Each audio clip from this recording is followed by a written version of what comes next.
विधान परिषदेतील काँग्रेसचे गटनेते आमदार सतेज पाटील यांनी आज विविध विषयांवर पत्रकारांशी संवाद साधला। यावेळी एका प्रश्नाला उत्तर देताना आमदार सतेज पाटील यांनी शक्तीपीठ महामार्गाच्या समर्थनार्थ आंदोलन करा, या महामार्गाला पाठिंबा द्या, यासाठी चंदगडचे आमदार शिवाजी पाटील आणि आमदार राजेश क्षीरसागर यांच्या डोक्यावर सरकारनं बंदूक ठेवली आहे असा आरोप केला।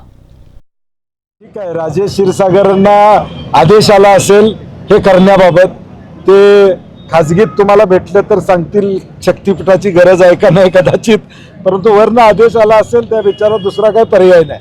परंतु 7 बारे उतारे मग हरकती एवढ्या का आल्या? ज्यावेळी हे नोटिफिकेशन निघालं त्यावेळी शेतकऱ्यांनी हरकती दिल्या त्या खोट्या आहेत का? हजारो हरकती शेतकऱ्यांनी दिल्या त्या खोट्या आहेत का? आणि म्हणून मला वाटतं त्यांच्यावर शिवाजी पाटील असू देत किंवा राजेश क्षीरसागर असेल, यांच्या डोक्यावर बंदूक आहे की हे करा, आंदोलन करा, पाठिंबा द्या। ते म्हणून मला वाटतं की त्यांनी नीट माहिती घ्यावी की शेतकरी किती त्यामध्ये आहेत। कारभाराची व्याप्ती वाढल्यामुळं सहकारातील तरतुदीनुसार गोकुळ दूध संघाच्या संचालकांची संख्या वाढवण्याचा निर्णय घेतला असल्याचं सांगत आमदार सतेज पाटील यांनी याबाबत महाडिक कुटुंबियांकडून होत असलेल्या आरोपांनाही उत्तर दिलं। गोकुळची उलाढाल 4000 कोटीवर गेलेली आहे। जनावरं 5 ते 6 लाखाच्या पुढं जनावरं गेलेली आहेत। व्याप्ती वाढलेली आहे। ज्यावेळी जिल्हा मध्यवर्ती बँकेमध्ये आम्ही निर्णय घेतला त्यावेळी जिल्हा मध्यवर्ती बँकेच्या ठेवी आणि त्याची व्याप्ती वाढली म्हणून आपण संचालक वाढीचा निर्णय प्रामुख्याने घेतला। कारण की शेवटी विश्वस्त जेवढे असतील आणि सहकार कायद्यामध्ये तरतूद आहे, असं नाही की आपण चुकीचं काय करतोय, सहकार कायद्यातली तरतूद आहे। आणि म्हणून व्याप हा गोकुळचा वाढलेला बघता अजून 4 संचालक असले तर संस्था चालवण्यासाठी चांगल्या पद्धतीनं मदत होईल, हा एकमेव उद्देश आहे। आता महायुतीत काय चाललंय ते महायुतीतल्या नेत्यांना तुम्ही विचारणं संयुक्तिक राहील। मी मगाशी सांगितलं त्यांचं तुझं माझं जमना तुझ्या विना कर्मेना अशी महायुती सध्या आहे। माजी आमदार महादेवराव महाडिक यांनी काही दिवसांपूर्वी गोकुळची निवडणूक लागण्यापूर्वी वैद्यकीय शिक्षण मंत्री हसन मुश्रीफ यांच्यावर टोकन वाटपाचा आरोप केला होता। त्यांचा हा आरोप म्हणजे विनोद असल्याचं सांगत आमदार सतेज पाटील यांनी या जिल्ह्यात पैशाचं राजकारण पहिल्यांदा कुणी सुरू केलं याचा इतिहास त्यांनी तपासावा असा टोला लगावला। महाडिक साहेबांनी हा करणं म्हणजे विनोद आहे। त्यांनी आजपर्यंत काय राजकारण केलं? उलट जिल्ह्यामध्ये राजकारण जे काय झालं ते त्यांच्या कार्यकाळातच पूर्वी संघटनात्मक ताकदीचं किंवा पक्षाचं राजकारण होतं, त्याला खीळ कुणी बसवली? पैशाचं राजकारण या जिल्ह्यामध्ये प्रथम कुणी आणलं याचा इतिहास त्यांनी थोडा तपासावा। मुख्यमंत्र्यांनी विरोधी पक्षनेत्यांच्या निवडीबाबत अध्यक्ष योग्य वेळी निर्णय घेतील अशी प्रतिक्रिया दिली आहे। या संदर्भात बोलताना आमदार सतेज पाटील यांनी योग्य वेळ कधी येणार त्यासाठी आता काय दाते पंचांग बघायचं काय असा सवाल उपस्थित केलाय। मंत्री महोदयांनी त्यावेळी सांगितलं की अध्यक्ष योग्य वेळी निर्णय घेतील।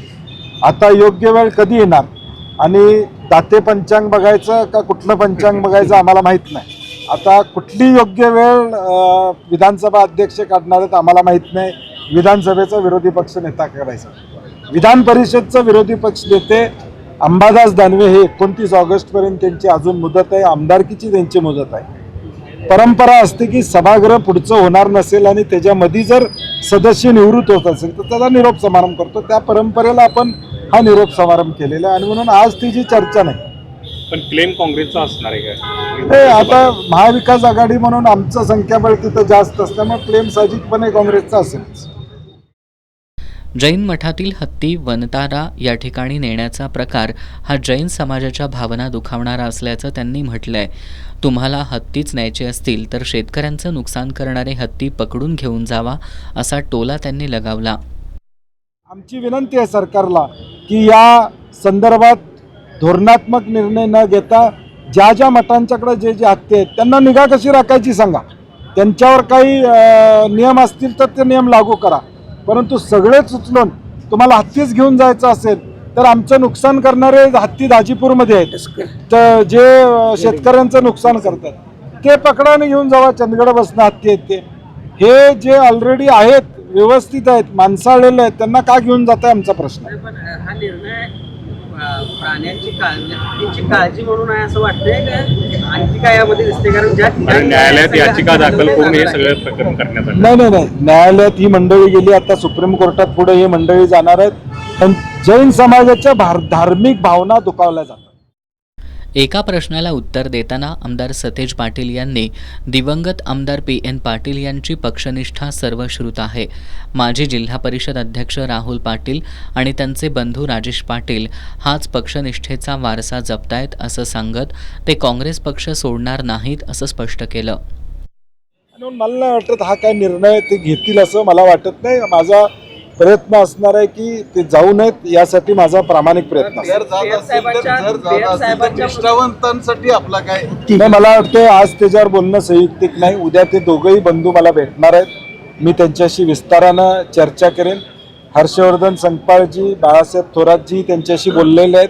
त्यांना विनंती केलेली आहे की बा असा कुठलाही निर्णय घेऊ नका. त्यांनीही सांगितलेलं आहे की आम्ही कुठलाही निर्णय घेतलेला नाही असं स्पष्ट त्यांनी सांगितलेलं आहे. त्यामुळं ह्या वर्तमानपत्रातल्या बातम्या आहेत, अजून जोपर्यंत स्पष्टता येत नाही तोपर्यंत खरं नाही. यावेळी आमदार सतेज पाटील यांनी राष्ट्रवादी काँग्रेस अजित पवार गटाच्या कार्यकर्त्यांकडून छावा संघटनेच्या कार्यकर्त्यांना झालेल्या मारहाणीचा निषेध करत सरकारविरोधात बोलणाऱ्यांचा आवाज दडपण्याचा हा प्रकार आहे अशी टीका केली आहे. या मारहाण प्रकरणी सरकारनं दोषींवर कारवाई करावी अशी मागणीही त्यांनी केली.